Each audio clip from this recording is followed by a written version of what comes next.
உலக super star மிஸ்ஸை tsunami Premji. கல்யாணம் நான் வெளில வரதே இல்லை. ஆஹா நீப்பா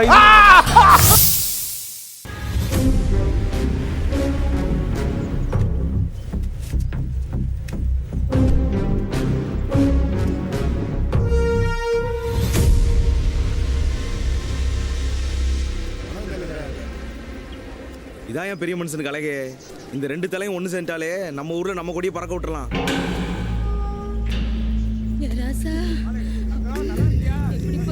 தம்பி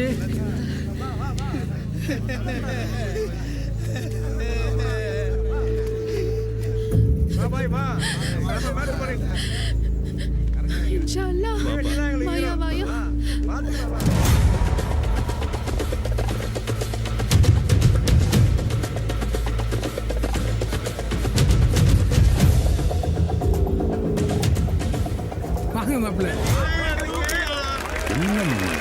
சும்மா இருக்க மாப்பிள்ள, நேசப்பட்ட காரியமா பண்ணிருக்கிய. இனிமே நம்ம குளத்துக்கு நீங்க தான் சாமி. தூக்குங்கடா நம்ம குலசாமியை.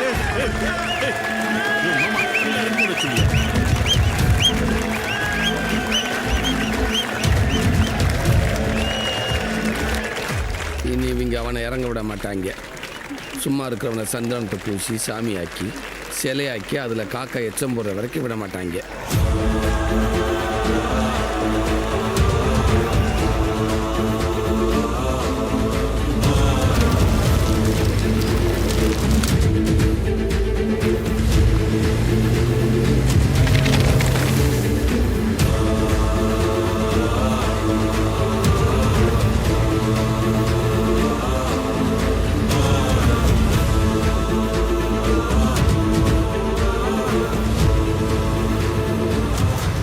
கேஸில் மாட்டி வந்துக்கிட்டு இருக்கோம்.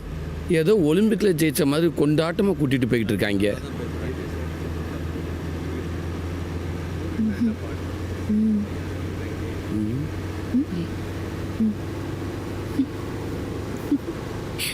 ஏய் ஏன் போடா பின்னாடி, போடா பின்னாடி. ஏய் வா முன்னாடி. அண்ணங்கிட்ட உட்காரு. ஊரில் என்ன நடந்துக்கிட்டு இருக்குது நிலவரம் புரியாமல் இதில் இது வேற.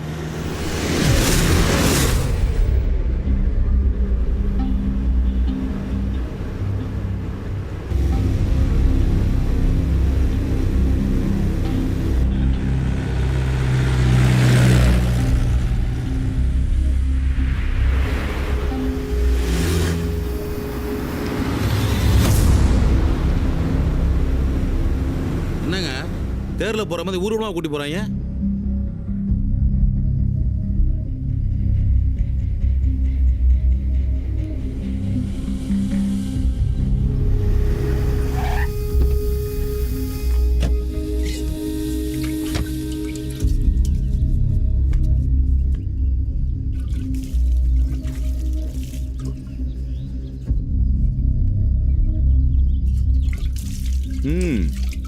ஒரு வழியா மாப்பிள்ளைய கொண்டு வந்து வீட்டுல சேர்த்தாச்சு. ரோட்ல அந்த பசங்க கூட்டமா நிக்கிறாங்கன்னு தகவல் வந்துச்சு. அப்புறம் வீட்டுல ஒளிஞ்சா இருப்பாங்க. காலம் மாறிக்கிட்டே வருது இல்ல. என்னதாங்க நடந்துச்சு யாருக்கு தெரியும். அந்த மீரான கேட்டா அல்லாஹ் சத்தியங்கிறான். ஒத்துமையா இருக்கிற ஊர்ல சாதி பிரச்சனை வந்து ஊரே ரெண்டாகணும் திட்டம் போட்டிருக்கானுங்க.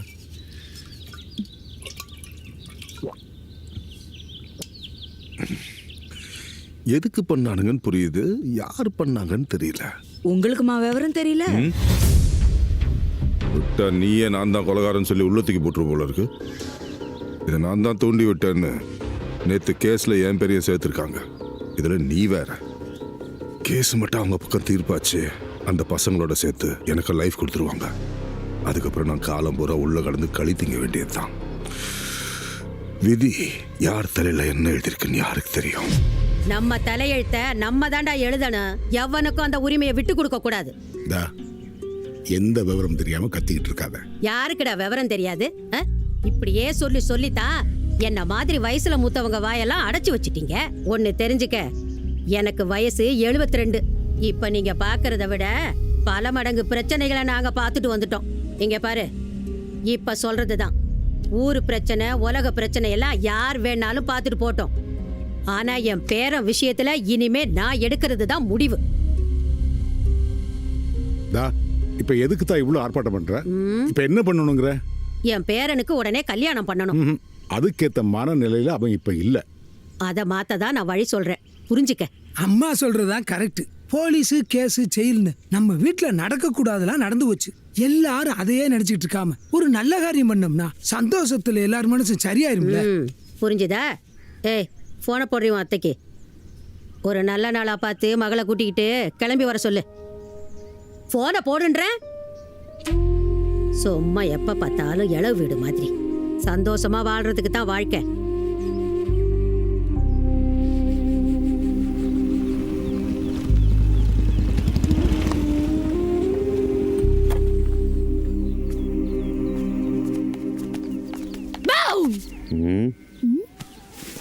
ஐயோ அம்மா, பயமா இருக்கு. ஒன்னு சும்மா பார்த்தாலே பயமா இருக்கு, இதுல மாஸ்க் வேற யாக்கணும். புலி வேஷம் போட்டா பூனை புலியாயிருமா? அடிச்சேன்னு என்னடா கட்டிக்க போறவள அதுக்குள்ள கைய ஓங்குற? கட்டிக்கிட்டு அந்த பிள்ளை கை நீட்டுமே, பரவாயில்லையா? என்ன சொல்ற? உங்க 2 பேர் கல்யாண விஷயமா தான் நாங்க பேசிக்கிட்டு இருந்தோம்.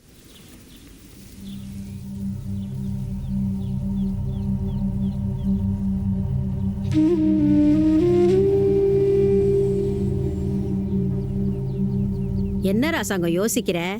எந்த முடிவா இருந்தாலும் உன்னை கலந்துக்காமையா எடுப்போம். சும்மா தயங்காம சொல்லு. பச்சை புள்ளைய பக்கத்துல வச்சுட்டு என்ன முடிவுனாலும் சொல்லுன்னு சொல்ற? எல்லாம் ஒரு பெரிய மனுஷி. நானே எப்ப என்ன நடக்க போகுதுன்னு தெரியாம தெரியுறேன். இதுல நீங்க வேற.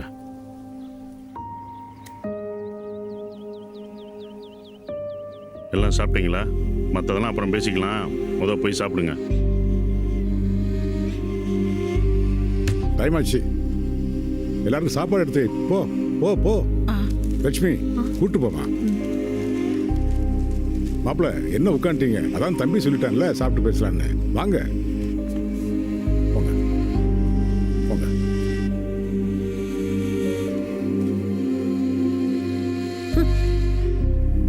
அப்பதா நில்லு.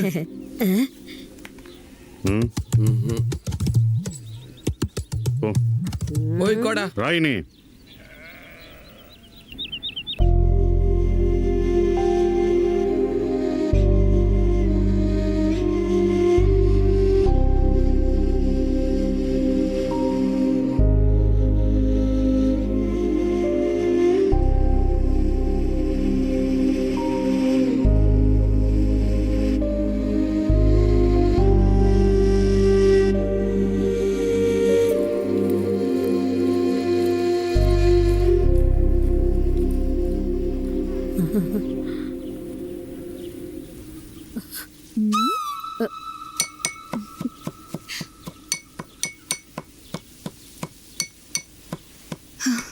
நான் கிளம்புறேன் ஆயா.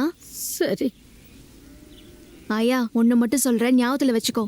வர்றவ மாமா ரொம்ப வேணா பங்கு போட்டுக்கிட்டோம். ஆனால் எப்பவும் ஒரு ரூம்ல எனக்கு மட்டும்தான் பங்கு. அதில் எவ்வளவு பங்கு கேட்டா அவ முடிய பிடிச்சி ஆஞ்சு வச்சிருவான். ஆஞ்சு பார்த்துக்கோ. என்ன ஆயா அது சின்ன பிள்ளை மாதிரி? அவன் ஏதாவது சொல்லி உன் மனசை மாத்திடுவான். நீ உன் முடிவில் தெளிவாருன்னு சொல்லி தானே அனுப்புன.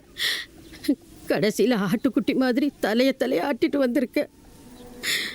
ஆயா, மாமா என்ன பிள்ளையா நினைக்குது. அது என்கிட்ட நடந்துக்கிறது கவனிச்சியா? எங்க அப்பா மாதிரியே நடந்துக்கும். என் மேல அவ்வளோ பாசம். ஆனா கல்யாணம் பண்றதுக்கு பாசம் மட்டும் பத்தாதாயா, ஆசையும் வேணும்ல. அதோட ஆசை வேறையா இருக்கும்போது எங்க 2 பேர் வாழ்க்கை கெட்டு போயிடக்கூடாதுல்ல ஆயா? ஆத்தி, உன்னை இன்னும் நான் சின்ன பிள்ளையாவே நினைச்சுக்கிட்டு இருக்கேன். இங்கே இரு, நீ அழுத நான் யார்கிட்டயும் சொல்ல மாட்டேன். நீயும் சொல்லி போடாத. ஏன்னா உன் மகளாம் நீ ரொம்ப கோவக்காரின்னு நினைச்சிட்டு இருக்கு. நாம அந்த பயத்திலே வச்சிருக்கணும். வராயா?